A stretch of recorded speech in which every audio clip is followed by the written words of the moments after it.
Golpeada, bastante golpeada, estaba pasando un proceso difícil en la vida y se me junta una enfermedad de la que no tenía idea, proceso difícil en el hospital siempre pasa colapsado, ¿verdad? Sí. El sistema, las personas, ¿verdad?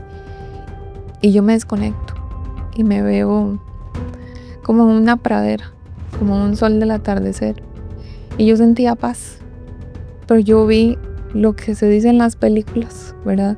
Pasar la vida. Y yo le dije a Dios, estoy lista. Yo pido que me lleven cerca del altar y yo le digo, Dios, si vas a hacer un milagro conmigo hoy, aquí estoy. Y empecé a sentir todo lo que no sentía, caliente. Y cuando yo abro mis ojos de nuevo, estoy en el suelo. Cuando uno ha estado ahí, cuando uno ha estado de ese lado, le cambia totalmente la perspectiva. Nunca se puede olvidar que todos somos vulnerables, que todos somos humanos, que todos somos iguales.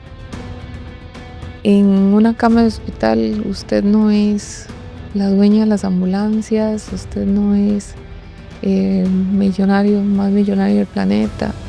Usted es una persona normal. El dinero ni nada va a cambiar la situación que usted tiene. El único que puede hacerlo es Dios, ¿verdad?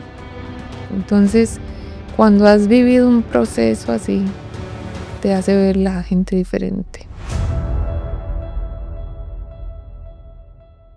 Las opiniones expresadas en este episodio pertenecen exclusivamente al invitado y no representan necesariamente el pensamiento de la producción. Algunos temas tratados pueden resultar sensibles o delicados para ciertos oyentes. Se recomienda discreción. Hola, muy bienvenidos a un nuevo episodio de Podcast Habitación. Es un gusto para mí estar nuevamente acá con ustedes y en este lugar con una gran invitada una vez más. Ella es Tatiana Arguedas Vado. Ella es administradora de profesión, actualmente cursa un diplomado en emergencias médicas y es propietaria de la empresa UCI Ambulancias. Así. ¿Cómo está? Bien, Marco, ¿cómo le va? Bien, muy bien. Qué bueno. ¿Qué tal se siente? ¿Cómo se siente? Bueno, un poquito nerviosa, ¿Sí? pero muy agradecida por la oportunidad. Perfecto. En esta noche queremos tocar un parte del tema de las ambulancias y todo eso, ¿verdad? Así es. Pero bueno, anteriormente estuvimos acá una reunión con Jürgen, que ya grabamos, y con Anthony también. Pero me di cuenta de algo más detrás de todo eso, y eran las historias de ustedes tres. Así es. ¿Verdad? Nunca me lo imaginé, y entonces eso es lo que venimos a hablar. Fuera de las ambulancias y todo eso, Tatiana tiene una gran historia y queremos tocarla en esta noche. Antes de contar su historia, Tati, quiero que me diga cómo define su vida en 3 palabras. Mi vida en 3 palabras. ¿Quién soy? En ¿Quién 3 es palabras. prácticamente? Bueno, yo soy una mujer sensible, bastante. Soy determinada y soy bastante resiliente. Esa es Tatiana. Muy, muy resiliente. Sí. Tati, ¿cómo inicia su infancia? ¿Cómo era su infancia en esa niñez? ¿Fue dura? ¿Fue fácil? ¿Cómo fue?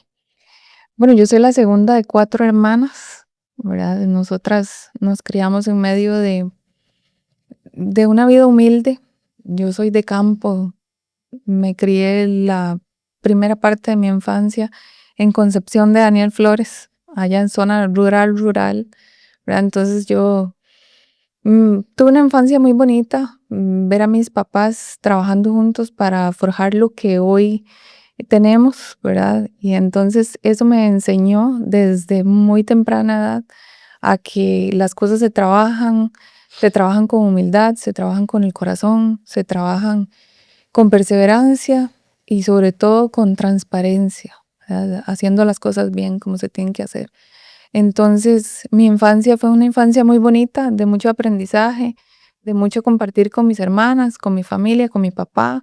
Tengo recuerdos muy hermosos de ver a mi papá Bueno, mi papá era lo que nosotros llamamos, bueno, era el chofer, era el chaneador, el que Ujú. limpiaba el bus y era el mecánico. Entonces, nosotras éramos las ayudantes de él, ¿verdad?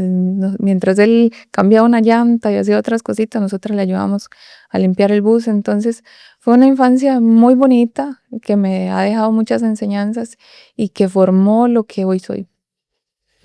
Y ayudando con su papá y todo eso, ¿cómo era de niña?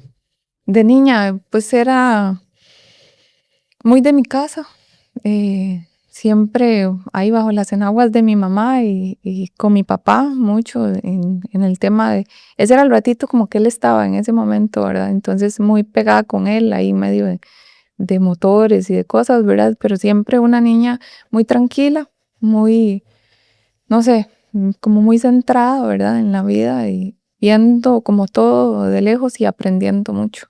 ¿Verdad? Pero siempre me he caracterizado por ser muy yo, muy en mi mundo, muy en mis cosas, En ¿verdad? su burbuja. En mi burbuja, sí. ¿Y le gustaba ese mundo de los motores, de lo sucio, de las llaves, de Sí. todo eso? Yo siempre digo que esa es como mi parte varonil, ¿verdad? Yo amo los motores, a mí me gusta manejar y manejo lo que me den, ¿verdad? No me monto un Sí. caballo, pero yo moto, cuadraciclo, carro, Y nada le da bus, miedo. no me da miedo. Qué locura. Esa es la parte mía y en eso me Ve. crié y eso es lo que aprendí, eso es lo que amo. Y sí sabes, si le damos un motor, lo sabes, Ah, no, ya la parte ya mecánica mecánica es no. otro tema, sí, Sí, sí, pero me encantó. Ya todo lo que sea manejar, ¿verdad? me encanta. Igual, si me hablan de algunas cositas, cuando tenemos problemas o así, yo entiendo porque me crié en eso, pero no es como que me voy a poner a desarmar, no. Y al ver todo eso, Tatiana, ¿qué sueños tenía de niña? ¿Qué pensaba que podría ser cuando era grande? Bueno, de niña, en esa etapa más temprana, siempre soñé con ser médico. Sí, padecía un poco, bueno, bastante de asma y pues por eso tenía que estar bastante en el hospital y eso creo en mí como eso de qué bonito, ¿verdad? Ser médico y todo. Ya más en la juventud, pues los planes cambiaron, la empresa, gracias a Dios, pues creció y entonces me inclino ya a, a todo el tema de la administración. ¿Cómo se desarrolla el tema de la administración? ¿Le gustaba? ¿Era su fuerte? ¿Cómo era? Siempre fui buena con matemática Ujú. en el cole y entonces al ver la necesidad ya a nivel empresarial y todo, pues me fui por ese lado y me gustó, se me hizo relativamente fácil, aunque duré un poco para terminar. Se me hizo relativamente fácil la carrera, me encantaba la parte de contabilidad Ujú. y, y pues gracias a Dios terminé bien la carrera. ¿Era una estudiante ejemplar, de buenas notas? ¿O cómo era? Pues no era mala, pero así como que me gradué con honores tampoco, ¿verdad? Dejé por ahí un tiempo temas de vida, de salud, eh, me, me fui por otro ladito y pues duré mucho en terminar, pero como le digo, he sido determinada siempre y tenía que cerrar el ciclo de la universidad y pues me gradué embarazada en el 2017, finales del 2017 y pues fue un gran logro. Sí, sí, me costó, pero lo terminé. Sí, ejemplar más bien por estar embarazada uno y no me imagino lo difícil que debe ser, ¿verdad? Pero hay una etapa de su vida que me contó que yo ni me imaginé. Ujú. Esa etapa difícil fue antes de todo esto que me acaba de hablar. Sí, antes de terminar la universidad. De hecho, Ok, fue una de las situaciones por las que pospuse el terminar. vamos a entrar de una vez. Sí. A usted le da una enfermedad, voy a ver si la puedo pronunciar bien, porque no sé, es Guillain-Barré. El síndrome de Guillain-Barré ¿Esa enfermedad qué es? Yo, el día que usted me lo dijo, yo nunca la había escuchado hasta ese día. ¿Qué quiere decir esa enfermedad? es una enfermedad autoinmune, o sea que el cuerpo pelea con el cuerpo, que ataca el sistema nervioso.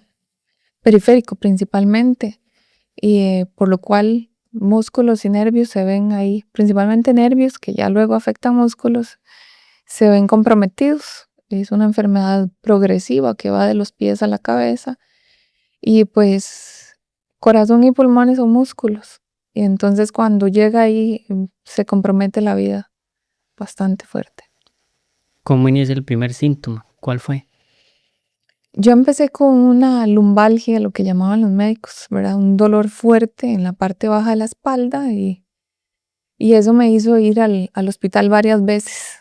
Así empieza todo, un dolor fuertísimo en la espalda, que me ponían tratamiento, me mandaban para la casa y en eso estábamos hasta que ya dijeron, bueno, y ya es mucho tiempo y me dejaron por ahí guardadita y entonces la enfermedad avanzó. ¿Había escuchado en algún momento de esa enfermedad o nunca en la vida? Nada, nada, no tenía ni idea que algo así existía, ¿verdad? Y nos pasa mucho, ¿verdad? Que a veces ignoramos tantas cosas hasta que nos golpean la vida. ¿Cómo se sentía emocionalmente en ese momento?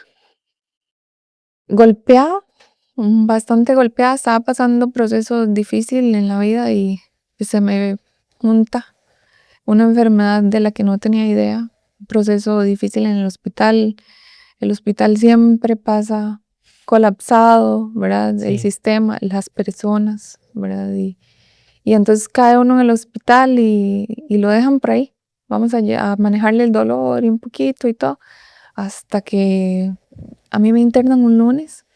Y un miércoles me dice una doctora, no tengo ni idea ni cómo se llama, pero me dice una doctora, es que necesitamos la cama, tenemos lleno, usted lo que tiene es una lumbalgia. Y bueno, si usted me levanta, yo me voy. Y yo no sé por qué, pero ella me ayudó como a levantarme. Y en mi cabeza yo estaba de pie, pero donde ella me suelta yo me desplomo. Las piernas no reaccionan y empieza todo un proceso. Cuando usted llega al hospital, ¿qué fue lo primero que le dijeron? La lumbalgia. Una lumbalgia, sí, seguía el problema ahí. Y me dejan para controlarme el dolor desde ahí, monitorearme, pero entre tanta gente y tanta cosa, lo que menos se hace muchas veces es monitorear. ¿Y cómo inicia ese proceso? ¿Qué es lo primero que tienen que hacerle para ver qué es lo que realmente era? Bueno, por ahí también empieza la historia de la Ujú. empresa, ¿verdad? Lo primero que hay que hacer es hacer un TAC. El hospital no tenía TAC en aquel momento. ¿En el año, más o menos? Eso fue en 2011. Ok. Eso fue en 2011, en febrero, 21 de febrero del 2011. Existía la clínica San Lucas, que estaba por aquí al otro ladito, y el TAC estaba dañado. Entonces mi papá venía llegando de un viaje que tuvo en el exterior y ya se sentía como impotente, entonces le dice, bueno, busquemos en San José. San José no tenía citas y entonces él dice, no, algo hacemos, pero pagamos por fuera, solo envíenmela y no me le quiten el espacio, ¿verdad? En cama. No tenemos ambulancias. Y entonces dice papi, bueno, yo lo que necesito es llevarla y que la vuelvan a traer y que la vean a ver qué es lo que está pasando. Ellos no tenían ni idea qué pasaba y entonces contratan a UCI Ambulancias, que ya existía. Ellos hacen el traslado a la clínica Hospital La Católica y me llevan, me traen y lo que nace en mí por ellos, digamos, hasta el día de hoy es agradecimiento. Don Alexis me acompañó junto con su hermano, que ahorita Ujú. olvido su nombre, pero ellos fueron espectaculares. Cuando uno está en ese momento tan vulnerable, uno recuerda y maximiza cuando la gente es buena gente y lo trata bien a uno y le ayuda, o cuando tal vez no es tan malo, pero no lo hizo tan bien, ¿verdad? ¿Cómo fue el trato? Fueron espectaculares. Para mí fue un viaje muy duro porque el dolor en la espalda era insoportable. Aunque yo no sentía las extremidades inferiores, la espalda me mataba el dolor. Entonces ese viaje hasta San José y volver, el movimiento y que me pasaran de una camilla hacia la máquina y todo, era complicadísimo. pero ellos quedarán en mi memoria y en mi agradecimiento para siempre. Cuando se desarrolla todo este ambiente, creo que todos lo sentiríamos. ¿Sintió miedo? ¿Qué sentía en esos momentos de todo ese proceso? Más que miedo, sentía incertidumbre. ¿Qué iba a pasar? ¿Qué me esperaba? ¿Verdad? ¿Qué iban a hacer? ¿Sería ya mi final? ¿Verdad? Pero no sentí miedo. Era incertidumbre, más que todo. Después de todo ese traslado a San José, ¿qué siguió ahí? ¿Qué te dijeron? Volvimos a Pérez Celedón, revisan exámenes, me vuelven a ingresar, revisan exámenes y el TAC sale normal, increíblemente. Entonces ya empieza un proceso ahí más complicado donde tuvieron que hacer una punción lumbar, los exámenes salen normales, me hacen unos exámenes ahí con electricidad y demás y no tenían un diagnóstico. Entonces en ese momento mi mejor amiga, su papá hacía un par de años se había pensionado, era el neurólogo del hospital, el doctor Rafael Hernández. Él viene y me visita y les da un diagnóstico: síndrome de Guillain-Barré. El doctor Rincón estaba recién llegando a suplirlo y todo. La doctora Solís le pide que tome la palabra del doctor Hernández y así lo hacen y me mandan a traer un tratamiento que, según me indican ellos, era de millones en aquel momento. Era un tratamiento que se llamaba gamma globulina, que se hacía a partir de las células blancas de la sangre y bueno, un rollo ahí grande que uno no entiende. Pero por día me ponían 5 botellas de vidrio, extrañamente, Wow. em, para el tratamiento. Y, y eso fue lo que pasó en ese momento. ¿Llegó en algún momento a decir que iba a morir? Sí, cuando yo todos esos días, estuve 4 días abajo en observación viejo, el hospital antes de su remodelación y demás.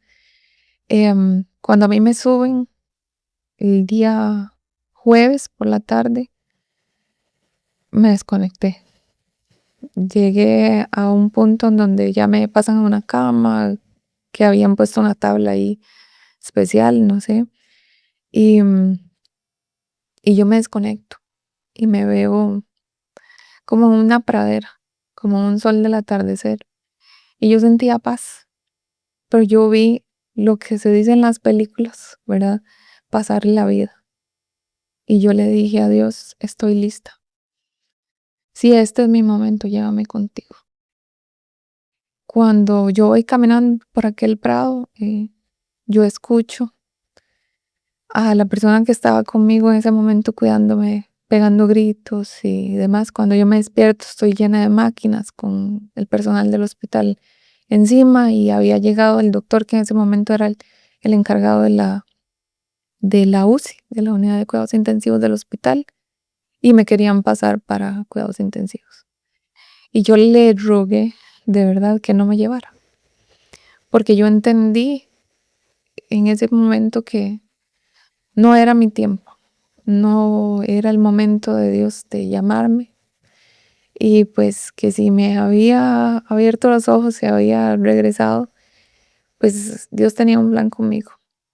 Y yo le pedí: no me lleve. Si aquí no pasa más, no me lleve para UCI, porque no era como el lugar donde yo quería estar. Y todos los días llegaba y me decía: es que estar allá conmigo. Era un cubano. Tienes que estar allá en la UCI. Y yo: no, déjeme aquí, déjeme aquí. Al decir día 5 del tratamiento, yo estoy orando y yo le pido a Dios una señal de que si Él me iba a sanar, me diera una señal. Y yo me quedé viendo mis pies, a mí me afectó hasta, yo hice un paro cardiorrespiratorio, según me dijeron, porque tocó pulmones, apenas alcanzó a tocar, ¿verdad? Y me afectó mucho la mano izquierda y las extremidades inferiores.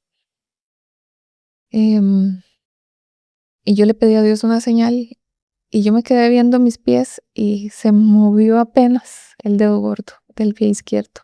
Y yo dije, Dios, tú estás conmigo. Y yo sé que en el momento que tú quieras, me vas a levantar. Y a los 21 días de estar en el hospital, sin nada de ganas de dejarme ir por insistencia, el doctor en jefe, el neurólogo, permitió salida porque vivía cerca, porque tenía un grupo de mi familia que siempre estaba 24 horas conmigo cuidándome y pues tenía la posibilidad de llegar al hospital rápido si algo pasara.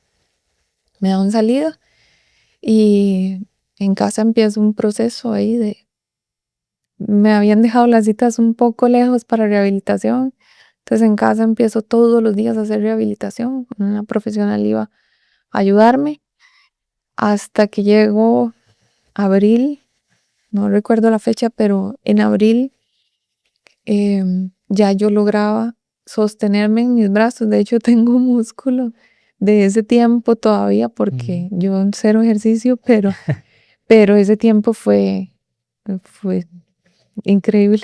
Tenía que hacer mucha fuerza en los brazos para usar una andadera. Si yo no veía mis pies, no se movían. Y se movían era lo mínimo, pero intentaba todos los días. Yo iba a la iglesia Martillos de Guerra en aquellos años. Perdóname un momento antes de llegar a ese lugar, a ese momento, Ajá. porque Tienes ahí. quiero llegar ahí, pero es como parte importante. Antes de todo ese, cuando estuvo ya en el proceso en la casa, ¿qué fue lo más duro a nivel físico? Depender de los demás. Depender de los demás, más que físico, pienso que emocional. Yo, como le dije al principio, yo he sido determinada, he sido muy independiente. em, Siempre soy perfeccionista y todo, y pues depender de los demás para el baño, para que me bañaran, porque usé pañal todo ese tiempo, ¿verdad?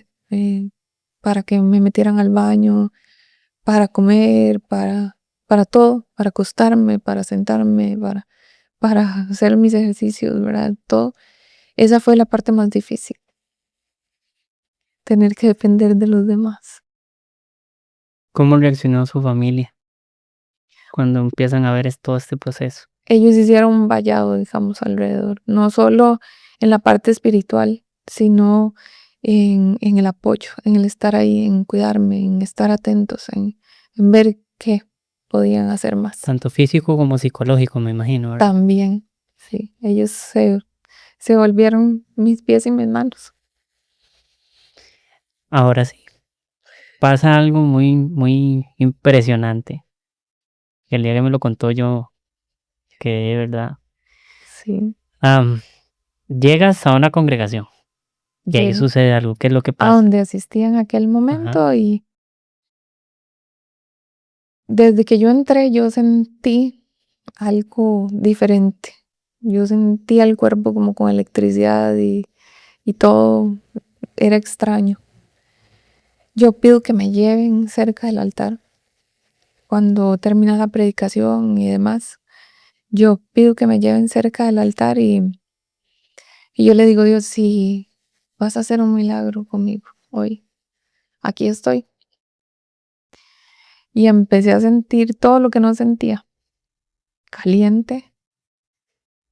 Y cuando yo abro mis ojos de nuevo, estoy en el suelo, viendo el techo y sentía el cuerpo, principalmente lo que no sentía era quemándose literalmente. Llegan a levantarme entre varios y yo les digo, no me toquen, no me toquen, porque Dios ha hecho algo.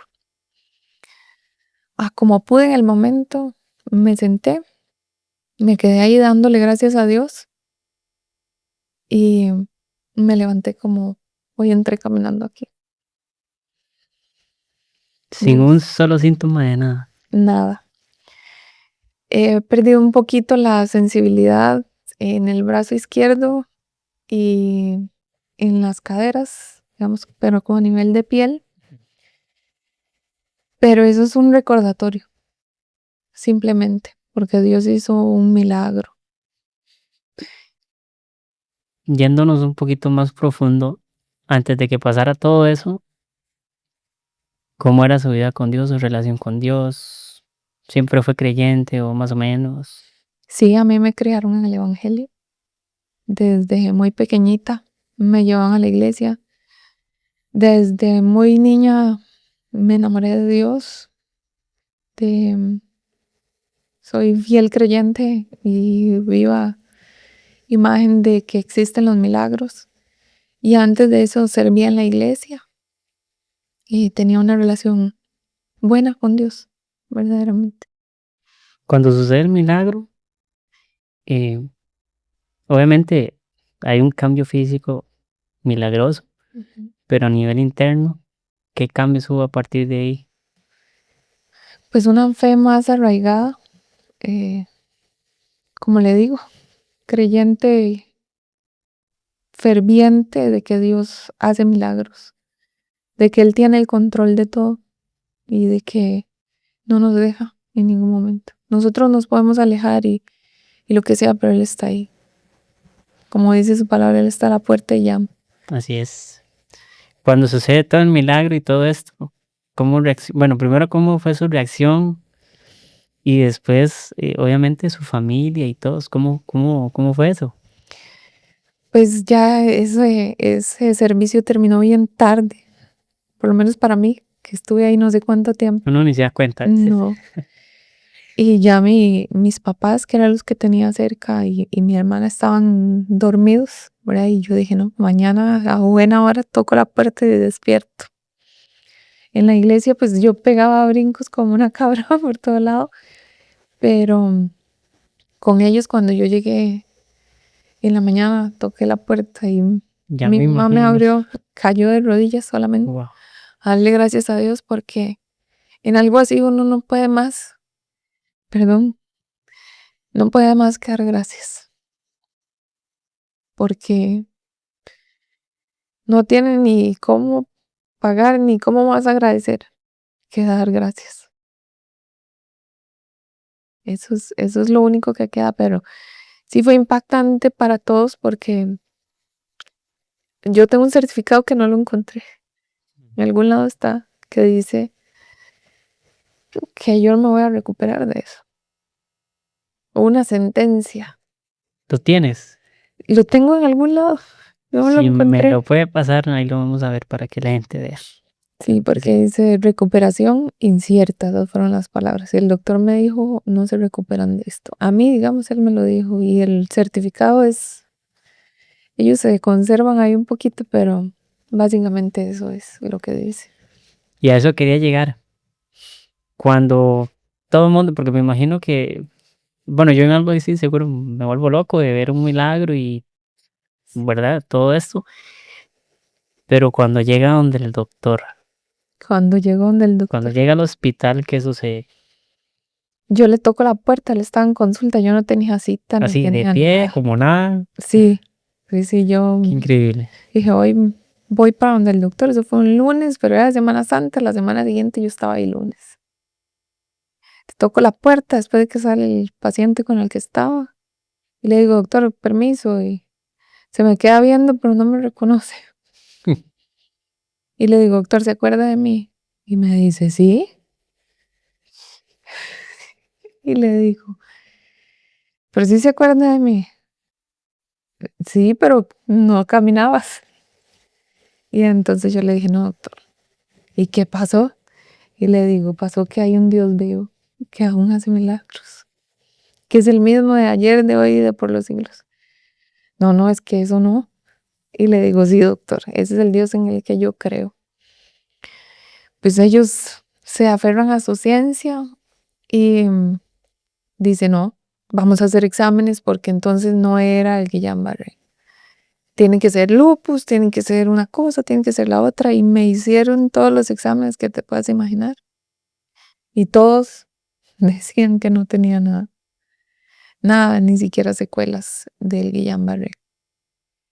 Me dio de alta a los meses que terminó de hacer todos los exámenes que quiso. Fueron exámenes muy difíciles que en aquel momento me hicieron, pero que yo no sentía porque no sentía.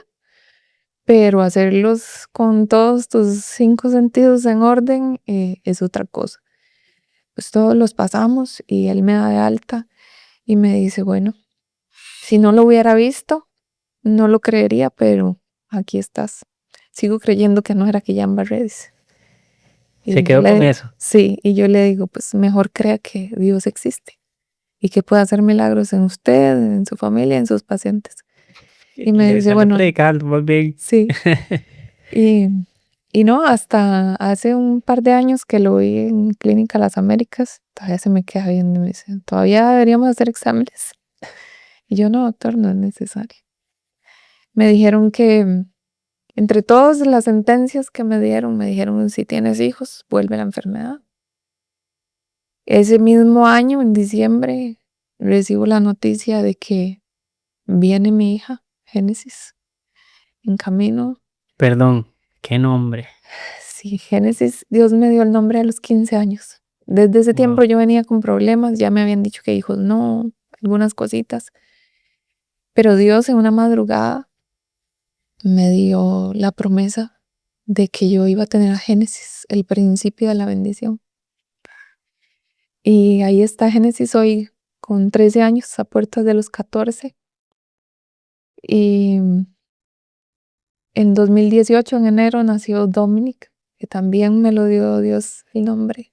No Y que uno, viene de Dios. sino dos. Sí, ya no esperaba más y Dios me Wow. dio un sueño y me dijo, me mostró un bebé y le digo, Dios, si tú me lo diste y yo no sabía ni que venía, dame el nombre. Y yo escuché audible donde él me dijo Dominic, cuando busco el significado del que viene de Dios. Y ahí están mis dos promesas. Y aquí estoy con buena salud, gracias al Señor. ¿Cuánto tiene ya Dominic? 8 años. 8 añitos. Ujú.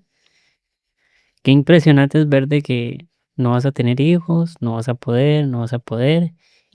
Sentencia Yo tras lo veo así como que sentencia. yo le digo, ahí le va el primero, pero tome el segundo para que vea Sí. para que vean todos ellos de que sí.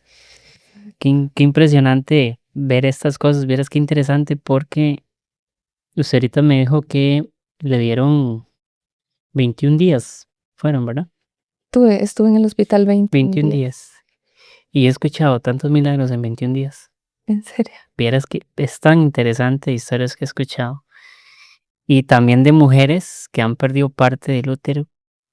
Conozco una muchacha que la conocí hace poco, que le pasó una carreta por encima de niña. Y le dijeron, nunca va a tener hijos. Y ahí anda, chiquita, la chiquita. Entonces es interesante cómo ver Dios hace milagros en esos, en esas sentencias, ¿verdad? Ujú. Ahora, Tati, para meter y encajar todo esto dentro de ahora su empresa. Como dijimos al inicio, Tatiana es la propietaria de UCI Ambulancias. Sí, usted me comentó algo muy interesante y fue eso que decías, que a veces el personal médico se ve cuando lo hacen con amor y lo hablaba también con Jürgen, ¿verdad? Su compañero y con Anthony y a veces no, lastimosamente. Ujú. Pero usted me dijo algo muy interesante y muy lindo que me impresionó y fue que su prioridad, por supuesto, van a ser las personas. Sí. Pero ¿cómo ve ahora su trabajo a partir de la experiencia que vivió?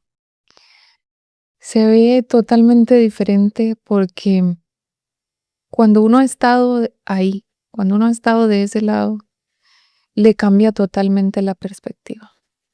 Nunca se puede olvidar eh, que todos somos vulnerables, que todos somos humanos, que todos somos iguales.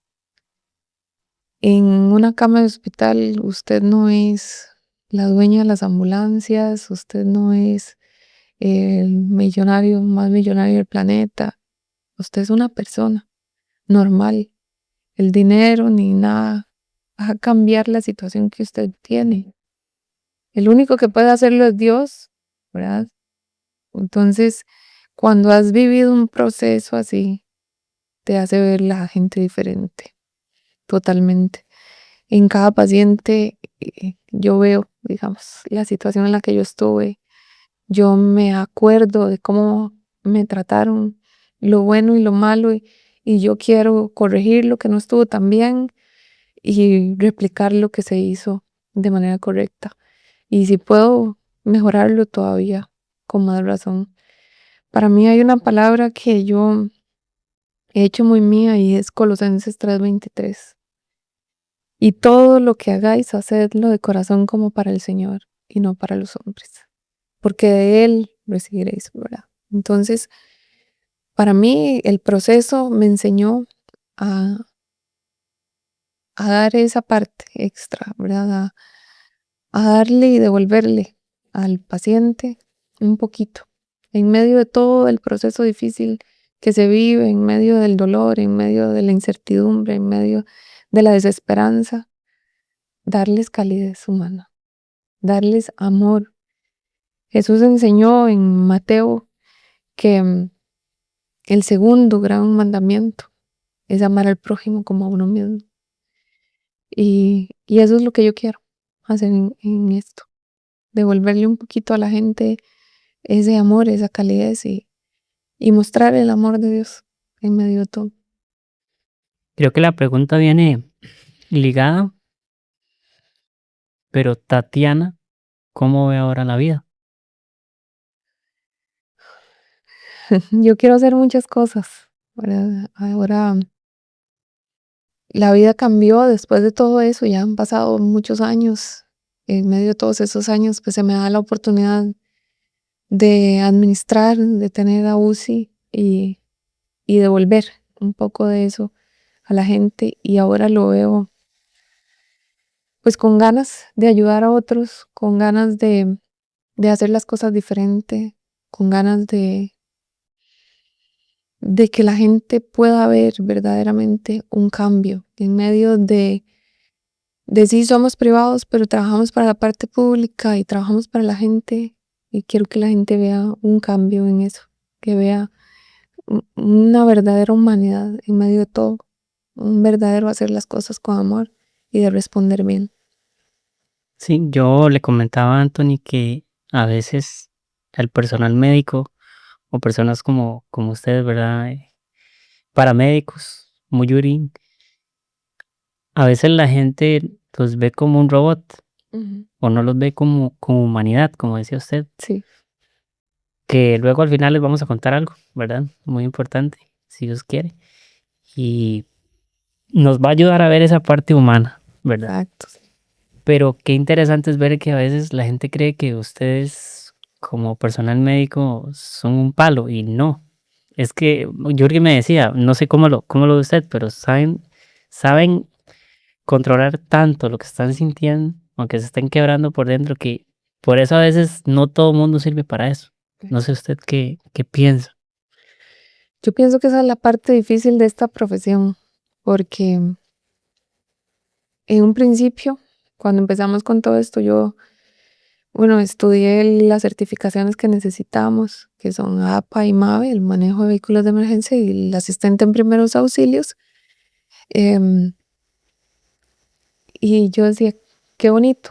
El sueño que yo tuve de niña, en la primera etapa de mi niñez, em, aquí lo voy cumpliendo un poco, ¿verdad?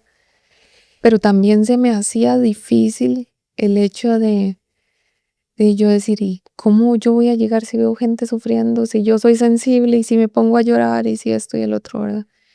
Y el año pasado en un accidente que acompañamos a los compañeros que atendían en el cerro, fue un accidente bastante complicado y ahí estuvimos y yo vi cómo ellos trabajaban y vi cómo tuve la capacidad también de ayudarles a los que estaban ahí principalmente. Y yo dije, es necesario, por algunas cosas también que vi que no se hicieron tan bien, es necesario traer un cambio a esto, ¿verdad? Y se ha dicho mucho y yo soy creyente del tema de que cuando uno quiere un cambio tiene que hacerlo, ¿verdad? Como le decía al principio, yo sentía que no podía hacerlo porque no me sentía en la capacidad pero a partir de ahí tuve una perspectiva diferente en donde pues las cosas se tienen que hacer y tienen que hacerse con mente centrada y es ahí donde se ve esa parte que usted dice, ¿verdad? Donde la gente tiene que ser dura y tiene que estar a pesar de todo, pero no se nos debe olvidar la parte humana. Usted entregue a su paciente hágalo llegar al hospital y que de ahí se encarguen, ¿verdad? Y que llegue lo mejor posible y después sea humano, ¿verdad? Entonces, y eso lo he aprendido mucho a Jürgen también, ¿verdad? Porque uno no puede perder eso. Y Jürgen me decía el fin de semana en una atención complicada que tuvieron ellos, cuando usted pierda esa sensibilidad y esa humanidad, cuelgue el estetoscopio, retírese, porque no podemos perder esa parte. Y es necesario entender eso, no podemos perder esa parte, porque ahí ya no tiene sentido. Si usted pierde la sensibilidad, si a usted no le duele ver un paciente que usted trabajó, intentó y al final no lo logró, mejor no lo haga. Creo que cualquier ser humano va a tener el que no lo tenga, digamos, exactamente, mejor frase no lo puede haber dicho Jürgen, Sí. porque sí, realmente va a costar mucho que alguien no pueda ver una cosa de esas y no sufrir o no sentir. Ya le decía a Jürgen que siempre va a tener una gran admiración por todo este personal, ustedes, porque yo sé que no me iban a decir por temas explícitos, pero yo me imagino las cosas que ustedes tienen que ver, Sí, a veces es bien complicado. que yo digo, yo veo algo de eso y yo no puedo dormir. Porque, bueno, yo tuve un amigo que era paramédico estaba más jovencito y me contaba cosas así explícitas que yo decía, o sea, ¿cómo hacen? ¿Cómo hacen para llegar a ese momento y poder guardar esas emociones y después, cómo lo hace usted? Bueno, yo estoy empezando en esto, Ujú. ¿verdad? Me ha tocado colaborarles en algunas ocasiones.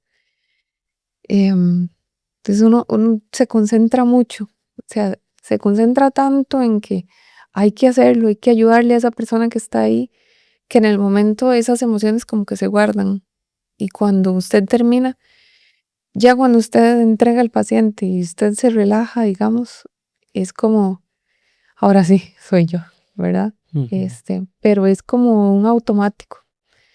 Como le digo, yo no he tenido tanto todavía, así, porque sí he trasladado pacientes graves y en prioridad y me ha tocado manejar y mucho de lo que hago es ponerle a Dios el camino, ir orando la vida de esa persona, la vida de nosotros. Em, pero Usted va maquinando en la mente. no, me pasó una vez, si si le cuento una anécdota, Sí, claro. iba mi primer paciente en rojo, en el Cerro de la Muerte, Hace poco. hace 3 años casi. Ok, no es reciente, ¿no? Sí, y se complica ya por las torres, casi siempre por esa zona se complica el paciente que va ya grave. Y el doctor me dice, póngale, porque se nos muere, así. Y yo dejo el intercomunicador encendido, y yo empiezo a orar. Nosotros tenemos una mampara que nos separa del cubículo de atrás. Ajá. Y a mí se me olvidó apagar el intercomunicador. ¿Qué decía? Cuando yo llego, yo iba orando, pidiéndole a Dios que nos abriera el espacio, que nos guardara, que enviara ángeles, que tomara la vida. Era un niño y, y los niños como que le golpea más a uno. Claro. Y yo iba todo el camino orando, todo el camino orando. Cuando llego al hospital ya quito todos los dispositivos y todo y veo el intercomunicador encendido. Y yo dije, y el doctor en medio de todo y escuchándome a mí ahí en la oración, ¿verdad? Y bueno, ahí, entonces ya después me aseguraba de quitar el intercomunicador, ¿Te dijeron pero algo? sí. No, cuando ya entregamos, me dice, ya, todo bien. Y me puso la mano así en el hombro, ¿verdad? Seguro él no halló cómo decirme, pero Sí. todavía me ve y me saluda y se echa una risilla. Pero sí, eso fue todo el camino desde las torres. Yo iba ore y duro tras de eso. Medio sirenas y todo.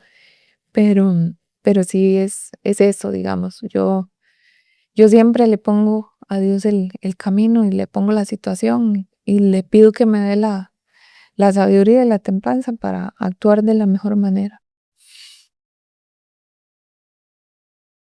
A nivel personal, eh, me imagino que hay más casos a nivel nacional de su padecimiento, no lo sé. Sí, que ver. Pero sea la enfermedad que sea, ¿usted qué le podría decir a alguien que esté pasando por una enfermedad y en algunos momentos haya pedido fe y no la ve? Hebreos 11 dice que la fe, y me gusta mucho esta versión, la nueva versión internacional, que dice que la fe demuestra la realidad de lo que estamos esperando, más es la evidencia de las cosas, de lo que no vemos, ¿verdad? Pero es la evidencia de las cosas que esperamos. Entonces, hay que seguir, no hay que perder la fe, hay que agarrarse mucho de Dios. Dios tiene el control de todo. A veces, aunque no entendamos lo que pasa, Él está en control y Él sabe por qué. De alguna u otra cosa nos está librando, de algo nos quiere enseñar. Necesitamos afinar el oído. ¿Qué necesitamos aprender? ¿Qué nos quiere enseñar el Señor en medio de todo el proceso? ¿Verdad? Retome el camino de la fe, porque sin fe no hay milagro. Sin fe no hay milagro, simple y sencillo. Hay que tener fe y hay que descansar en que Dios tiene el control. Con eso creo que podríamos apagar e irnos y ya, ¿verdad? Pero es impresionante ver cada historia que llega acá porque todos tenemos una historia que contar. Sí. Y el tema con ustedes, Jürgen, Anthony y usted, me encanta porque podemos hacer ver a las personas que ustedes, o aquellas que están erróneamente, que creen que ustedes no pueden creer en Dios o no pueden, ¿verdad? Como en algunos casos, como los doctores. Pero sí, y me gusta que la gente pueda ver eso, pero fuera del tema religioso, digámoslo así. Esta pregunta no sé por qué Dios siempre me la pone, pero se las hago casi que a la gran mayoría. Si usted pudiera ver a Tatiana de niña, ¿qué le podría decir? ¿O qué le diría de todo esto que ha vivido a esa niña, Tatiana? De niña tenía algunos temores muy arraigados. Entonces podría decirle que todo va a estar bien, que Dios tiene el control. Excelente. Queremos comentarles algo, ¿verdad? La gente, ya para ir finalizando, vamos a crear un proyecto de ustedes, ¿verdad? De UCI Ambulancias, y me gustaría darles aquí como un adelanto, si Dios lo permite y todo sale bien, donde queremos que ustedes como personal, ¿verdad? Puedan desarrollar su espacio y que la gente vea algo más allá de ustedes. Así es.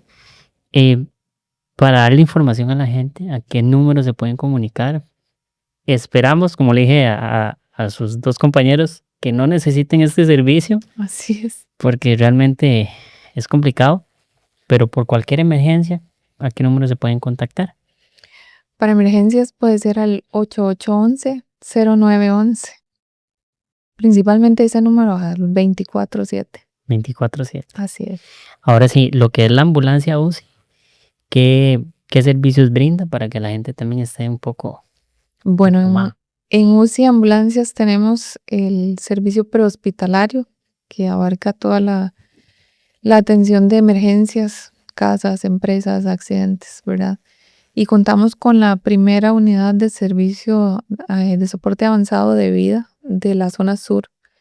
Esto quiere decir que, bueno, Jürgen les ha de haber explicado más, ¿verdad? Pero que esa unidad puede hacer procedimientos más allá de lo que, por ejemplo, se hace normalmente en la calle, que es RCP y movilización y traslado. No, esa unidad cuenta con un monitor que va a ayudar a monitorizar, valga la redundancia, el estado del paciente, presión arterial, el ritmo cardíaco, muchísimas cosas, ¿verdad? Aparte tiene un ventilador artificial que si la persona necesita en sitio ser intubada porque tiene problemas respiratorios, se puede hacer, cuenta con medicamentos, paramédicos y personal más calificado que lo que normalmente vemos en la calle. Perfecto. De verdad, Tatiana, muchísimas gracias. Gracias a No usted. solo a usted, a Jürgen y a Anthony por venir. Y esperamos que realmente la información, tanto la información como su testimonio haya tocado a las personas, que puedan ver en ustedes esa humanidad que en muchas ocasiones no ve la gente. Y que al final pueda, porque a mí me ha tocado y yo sé que mucha gente también.